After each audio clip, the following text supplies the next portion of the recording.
Hi everyone and welcome back to my channel. Today I'm just going to be showing you some things that I've been working on in the past couple weeks. So let's jump right into it. So here you can see that I'm making a duct tape pattern over these particular shoes. I had originally intended to take these shoes apart and use these shoes, but I changed my mind after making the pattern and looking at it and decided to use a different pair of shoes, which you will see me take apart those shoes in the next set of clips. But here I basically wrapped my foot and the shoe in cling wrap, and then I put duct tape on it, and then I drew out all of the pattern pieces onto the shoe or onto my foot. And this seems, it was actually relatively easy to make the pattern. The problem that I ran into was actually applying it to make the actual shoe. So we'll get into that later though. So here I'm just drawing out like the pattern pieces that I want on here and where I want them to go. And I was doing this based off of both a picture from the video game where you can kind of see her feet and this other girl that did a similar cosplay who made her shoes out of EVA foam. However, I decided to use leather in this case. So I apologize about the blurry view. For some reason, my camera just did not want to zoom or not.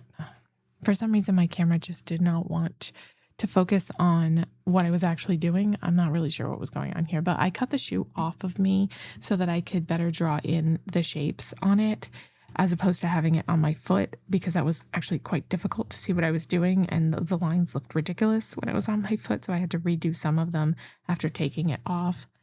And that's what I'm doing here. And then after I do that, I cut off the pattern pieces and lay them flat so that I can kind of see what I've created. And honestly, I didn't end up using any of the pieces that I made here, but this did help me to kind of figure out how long I wanted each piece to be and how thick I wanted each piece to be in order to determine how to cut the leather to the size that I decided I wanted. And this back piece was actually relatively useful.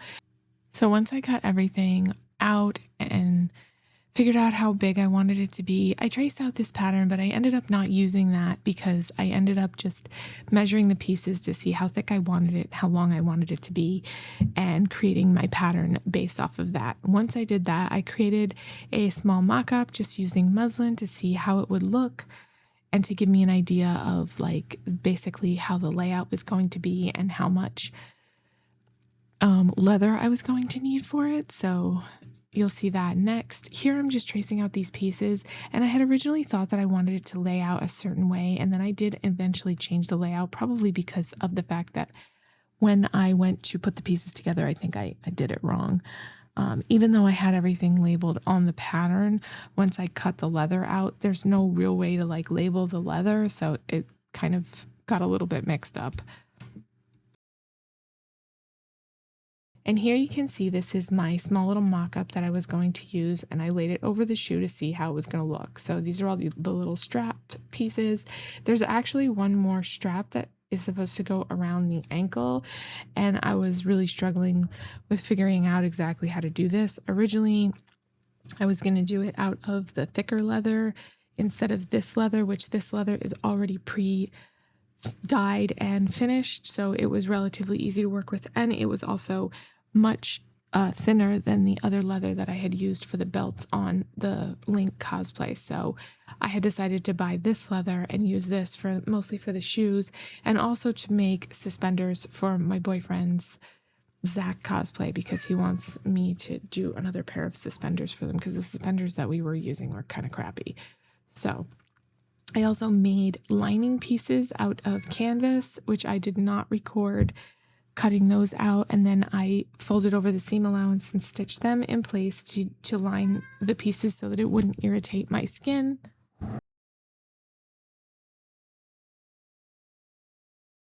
And then those were all saddle stitched in place.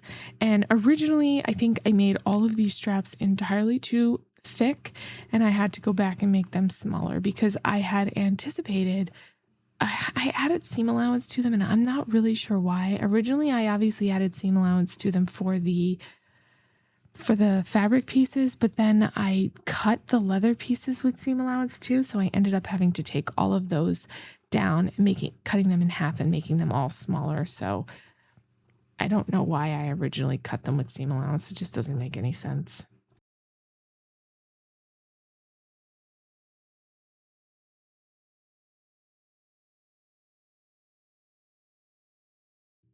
So once all the pieces were cut out was when I kind of realized that they were just entirely too thick and I had left the seam allowance on there. So in this clip, I'm pretty much just cutting them in half and figuring out how wide I want them to be, which in all reality, I probably still made them a little bit too wide. And I could have taken even more off of it and made them just about a half an inch wide because these were still too wide after even cutting them in half.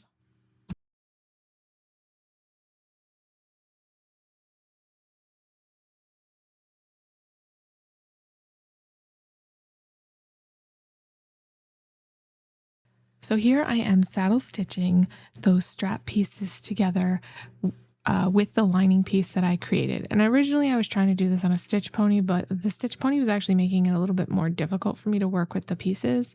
So in order to do the saddle stitching, you go in from the opposite side. So you have a piece of thread with a needle on each side, and you kind of weave it back and forth. So there's stitches on both sides of the fabric.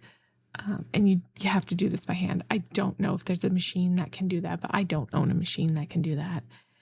And then once that was done, or before you do the saddle stitching, rather, you have to punch holes in the leather because you obviously can't just stick a needle through it like it's fabric. It's too thick and hard to get the needle through. And sometimes even when you punch the holes in it, you still have to like really force the needle through and use a pair of pliers to get it out. However, if you punch the holes really good, and it's thin enough leather, then you don't have to do that.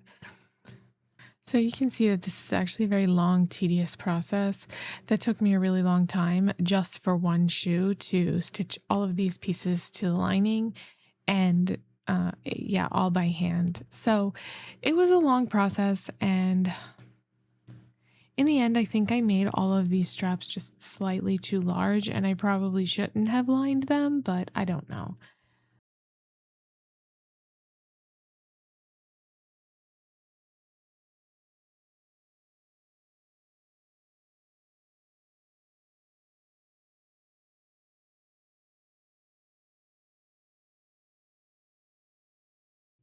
And here you can see what it looks like after I just stitched one side with saddle stitching.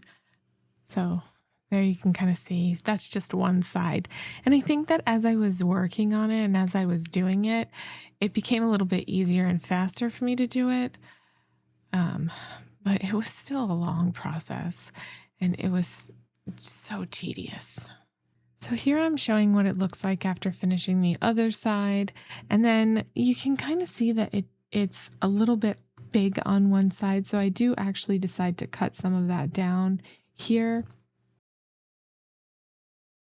And this is one of the loops that I made. I made a bunch of these and I saddle stitched all the way around it, and then like saddle stitched around the loop part, and then stitched the two sides together. And to be totally honest with you, I'm not really sure if I like the way it looks and if it's going to irritate my foot. I don't know. So I guess all of that is to be determined. So here on this table, you can kind of see how many of these I have to actually make. There are 3 on each side of the shoe, so that is 12 straps. And so this part was really kind of annoying me because, like I said, I had to figure out exactly how much saddle stitching I had to do around the top part before then connecting them together and making sure that there was enough room for them to freely move. So here's some footage of Nightmare sleeping. This is like right behind my chair on the floor in our little upstairs living room. Gosh, he's so cute. And he often lays down on the carpet up here and he just falls asleep. And sometimes he'll stretch out like this. Sometimes he'll be on his back. He's so cute. Look at that face. How could you not love him? The lighting is pretty bad here, but you can kind of tell he's just lying there. Anyway, back to more saddle stitching. Yay!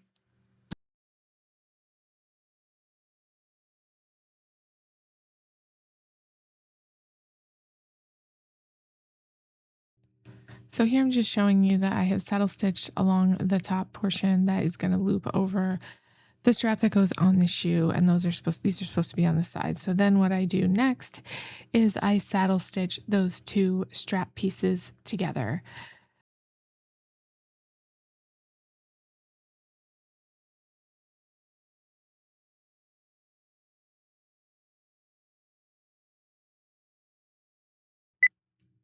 So I've decided to cut out some of the rest of the saddle stitching and the hand stitching that I did in this for this shoe because I have decided to scrap the shoes because they are not coming out how I wanted them to. And I decided just to customize a pair of shoes that I purchased and just add a couple of details to them because for the sake of time and for the sake of my sanity, because these shoes were actually making me quite insane with the fact that they were not coming out how I wanted them to. So I left some of this in to kind of help anybody that is trying to do their own shoes or customize shoes because maybe some of it might help you. However, I will tell you that I was not successful and I am not sure how to be successful or what I could have done to be successful.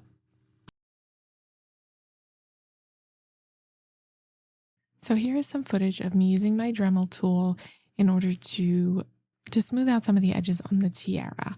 So this was the first iteration of this that I made, and I cut this by hand, and I had already glued the pieces together and I was attempting to smooth this out. And then I did paint it to see how it would look. And I did not like the way it came out.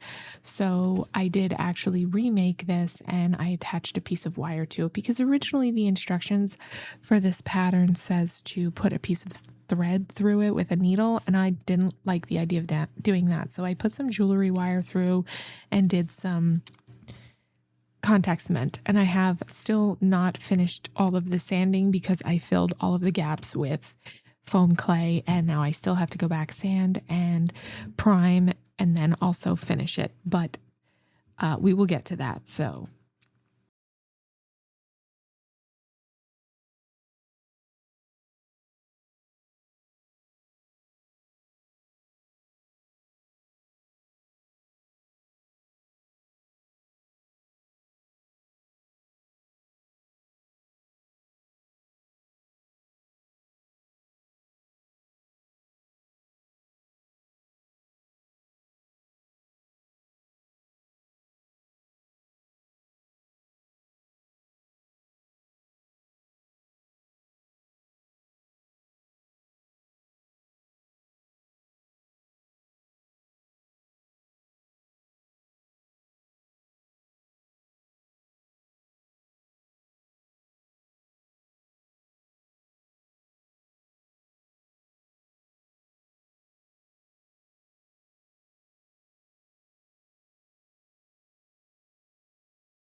So here I am recutting all of the pieces for the tiara using my Cricut, and I put the files in there, made sure they were the right size, and then I had to like modify them some, I think, and then set them to cut. So the only problem with this is I don't think I used the right mat for it. So some of the pieces got cut a little bit smaller than others. And so I had to, like, so one of them would be cut smaller than the other one. So I had to kind of layer them together with the ones that were cut larger and the ones that were cut smaller so that it would be even on both sides. And I glued those pieces together and filled them in with foam clay. And like I said, I still have to go back and sand those pieces and also prime them and prep them to go on the wig. And then this is a different one because there's layers on this, especially on the piece in the center. There's layers on it, and then also you glue those together, and then there's a couple pieces on the other side. And you are not supposed to actually sandwich them together the way that I did on all of the pieces, but I decided to do that so that I could run a piece of jewelry wire through it, which we'll see in the next clip. So here I am taking the pieces and laying them out on top of the pattern so that they are going to be assembled in the right way, and then layering those pieces on top. And sandwiching a piece of jewelry wire in between. And this was kind of a step process. So I had to do some of it, let it sit and dry for a little while, and then come back and do the rest. But for this middle piece, that wasn't really necessary because there was several layers on it. And so I had to layer some of those together. And then, like I said, I put a weight on top of it to kind of hold it in place while it dried a little bit more.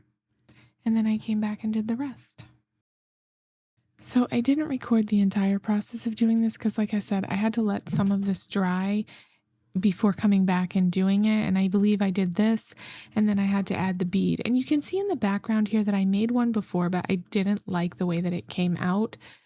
I didn't like my sanding, and I did not like the way that the paint came out. So I decided to recut the pieces using my Cricut, and in the hopes that it would come out more even. And it did.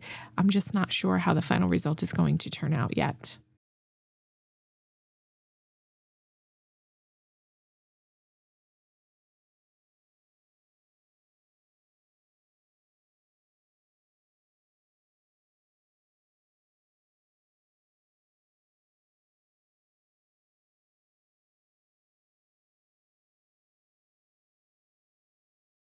So in this clip, you can see that I am cutting out all of the pieces for the sword. I had originally cut them out, but I didn't like how it came out. And I did want to cut this in just one piece with the guard, the hand guard, or whatever that piece is called. I don't know, the wing piece that comes out of it, all in one piece. And I'm probably going to create pieces to glue on there to make that effect, that 3D effect that it has on the sword, instead of cutting into it the way that I had in the previous iteration of this. I didn't like how it came out, and I wasn't really 100% sure how I was going to get those pieces together anyway.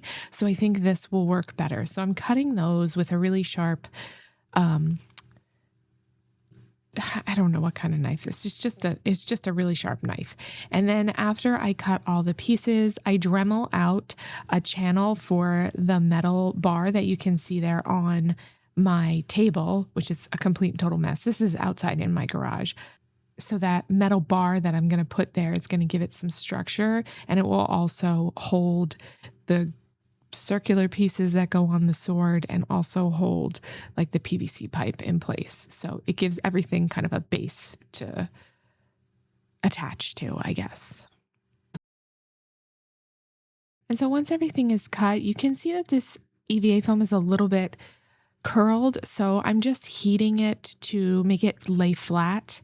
Because EVA foam comes in rolls, sometimes it can have a little bit of a curl to it. So I'm just trying to get rid of that with the heat gun. Here I'm just taking that piece of metal that I purchased to go in the middle of this, and I am drilling out like a little channel for it. And sorry about before, my son stepped in front of the camera. I don't think he realized that the camera was even on. So I'm doing the same thing on both sides. This has a little, like, this is like a circular piece with some ridges in it, so it will like actually dig out that portion of the EVA foam. And once that is done, I can go ahead and glue the pieces together. And so I do that, the same thing, like I said, on both sides, and then glue the pieces together. Okay, so here I am just using some contact cement to glue the pieces together.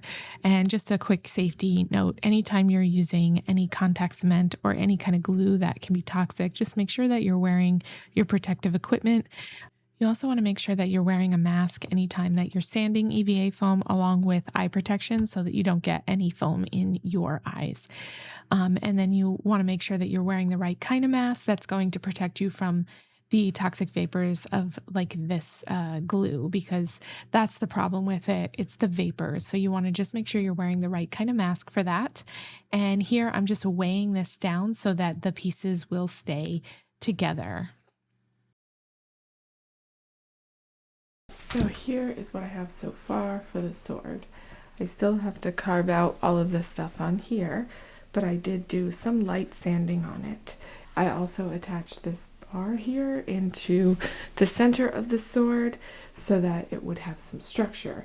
And these pieces here, they're not attached. I just put them on there. I just drilled a hole in the center. But these are the hand guard piece, and then the guards at the end here. So here is going to be a PVC pipe with some foam on the inside to keep it from like wobbling around. And then I will paint and cover that piece, that PVC pipe piece, with also some foam in order to give it that wrapping effect. So that's where I'm at so far. I still have to carve out all of the pieces here, make this look more like a blade, and do the handguard pieces, which I plan on doing individual pieces and then gluing them on here because I saw another creator do that and I liked the way that looked better than what I was originally intending on doing. So that's where I'm at with the sword. It's coming along. It's looking more like a sword, which is good. I'm hoping that it will come out good. We'll see what the final result will be, right? So stay tuned. So here I am embroidering a design that I digitized in Ember digitizing software, which is free. And this is going to go on a bag that I'm making to hold my wallet and my phone while wearing the cosplay, because this cosplay does not have any place to put stuff in it.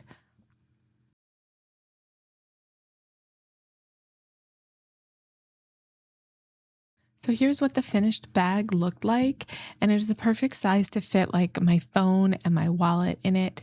And unfortunately, I did not record any of the making of this bag. I guess I just forgot to turn the camera on, but it was a relatively easy pattern, and I can link the pattern in the description. It's from Stitch Maiden, so it's really, really easy to make, and then you just put it on a belt.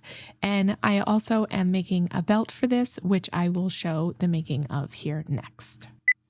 So here I'm just attaching the interfacing to the interlining piece.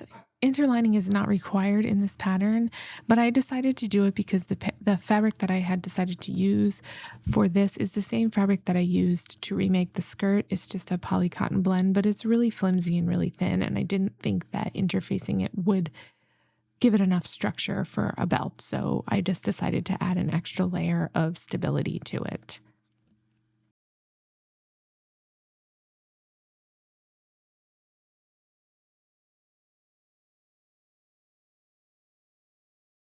So here I am stitching the side pieces together, the side piece to the front piece, and I am including the interlining piece in this so that it is treated as all one piece. And then I'm doing the same thing with the lining piece.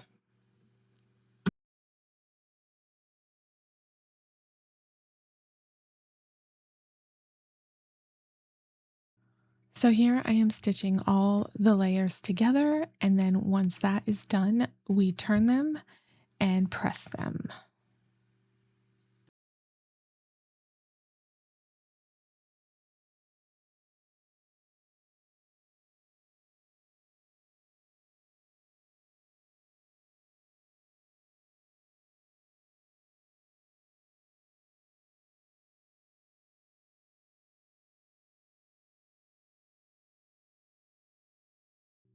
So here I am just using a tool to turn the belt right side out. And it was giving me a little bit of trouble here because there are quite a few layers. And then I just make sure to poke out the corners and clip the corners also so that they look real good. And then after that, we go to the iron and press it so that it looks nice and flat and so that all of the pieces are laying nice.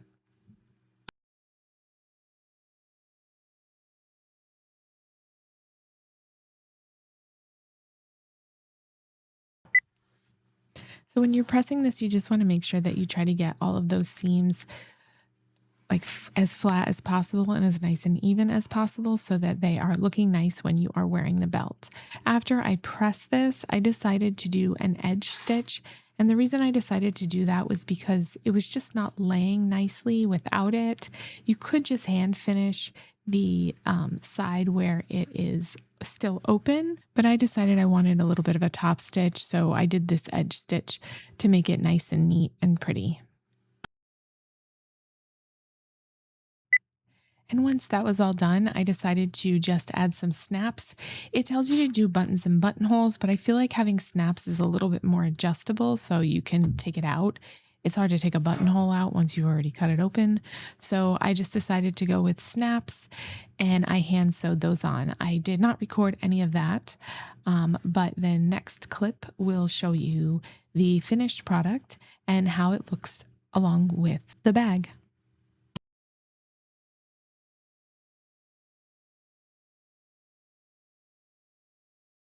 So here's the finished product, and this lighting is actually not the best, so I do end up turning the camera around because you can't actually see the details with this lighting. So, and then it just has 2 snaps in the back on the belt, and I have not added a snap or a closure to the bag yet because I haven't really decided what I'm going to do. I might do like one of those magnetic closures there like I did with the Tabard, but once I have all of that done, you guys will see that at the end of everything once I'm wearing the cosplay.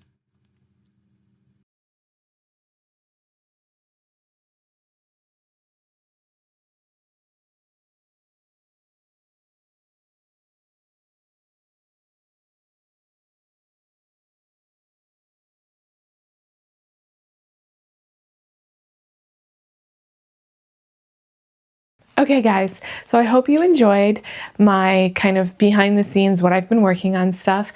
I did not record everything, so there's some things that you'll just see like finished product stuff because I don't really think it's very exciting to watch me sand endlessly on pieces for the sword. That's not super exciting to watch.